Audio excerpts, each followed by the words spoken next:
Every mask falls eventually, and when it does, truth remains. Let's talk about why this had to exist. There comes a moment in every person's life when the mask falls off. Not the mask they wear, the mask someone else wore.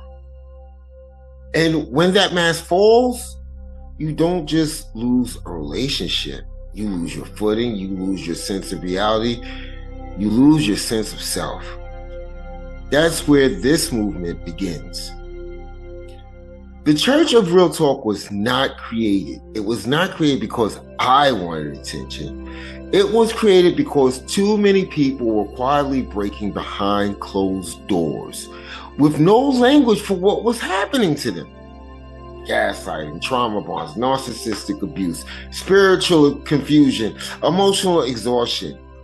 We had names for everything else in society, but not for this. Not for this.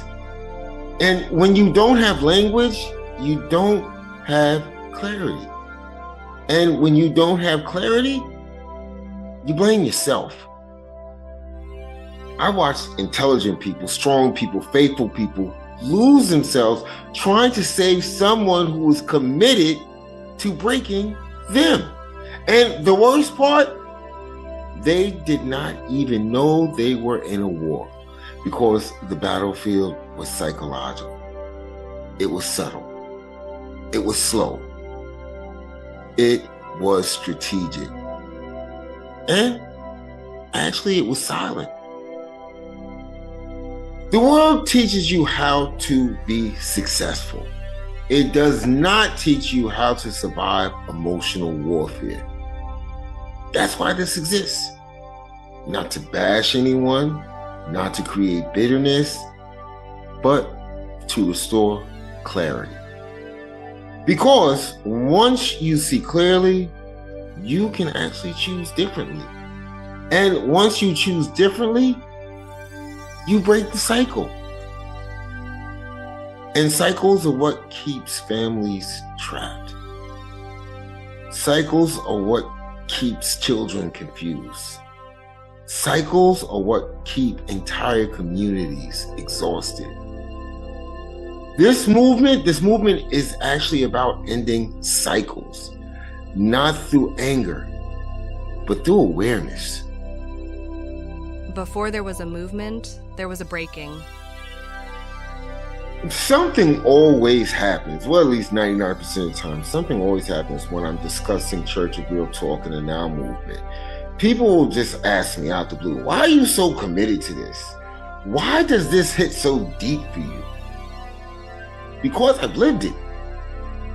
Not as theory, not as content, but as experience. I know what it feels to love someone and slowly realize you are disappearing in the process. I know what it feels like to question your own memory, to question your own tone, to question your own intentions. And then to turn around and sit there thinking, maybe it's me. And the truth is, for a while, I accepted that narrative. Because when you love deeply, you don't assume manipulation. You assume misunderstanding. But misunderstanding does not feel like psychological dismantling. There was a moment in my life where I had to make a choice. Not between loving someone and leaving someone, but between protecting my peace and protecting their image. And I chose peace. That decision cost me comfort, it cost me convenience, it cost me the relationship, but it restored my clarity. And once clarity returned, I couldn't unsee it. I couldn't pretend it wasn't happening to other people. I couldn't walk around and just watch survivors walking around confused. Confused while the system called them too sensitive. I couldn't stay silent. because silence protects dysfunction. Clarity exposes it. And I have daughters. That matters. Because when you become a father, you start thinking generationally. I got sons too, but they're grown. You start asking what patterns stop with me? What cycles end here? What does strength actually look like? Strength is not staying in chaos. Strength is walking away from it. Strength is choosing peaceful choices even when they cost you temporary approval. Yes, this movement is personal because I know what it took to rebuild. I know what it took to sit in silence and reconstruct myself. I know what it took to say, no more chains. And if I had learned that the hard way, then maybe someone else doesn't have to. And that's why I do this. Clarity is the moment you choose peace over illusion. The Church of Real Talk is not a building. It is not a Sunday service. It is not religion disguised as motivation. It is clarity in motion. It is structure for survivors. It is language for the emotionally confused. It is a system designed to do these three things: expose manipulation, restore identity, rebuild power. We offer free healing tools because clarity should not be behind a paywall. We create structured content because random inspiration does not create transformation. We host community sessions because isolation is where trauma bonds survive. This is not anti-love. It is pro-clarity. It is pro-boundaries.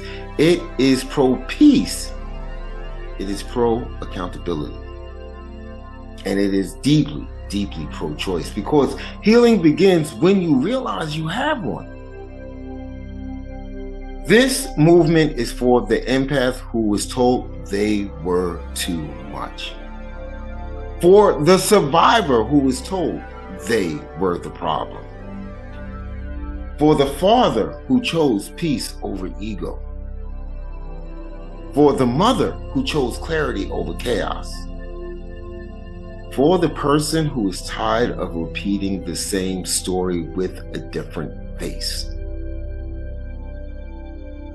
We are building something sustainable, not viral, recognizable, consistent, local presence, digital clarity, community restoration. This is about generational interruption. And it all starts with awareness. Don't get it twisted. I am not here to attack. I am here to illuminate. I am not here to shame. I am here to strengthen. And if you are watching this and something inside of you feels seen, then you already know why this matters. We're not angry. We are awake. And once you are awake, you move differently. This is the movement. This is clarity. This is peaceful power. And you know what? This is just the beginning. Stay powerful. Awareness begins here, and power moves forward.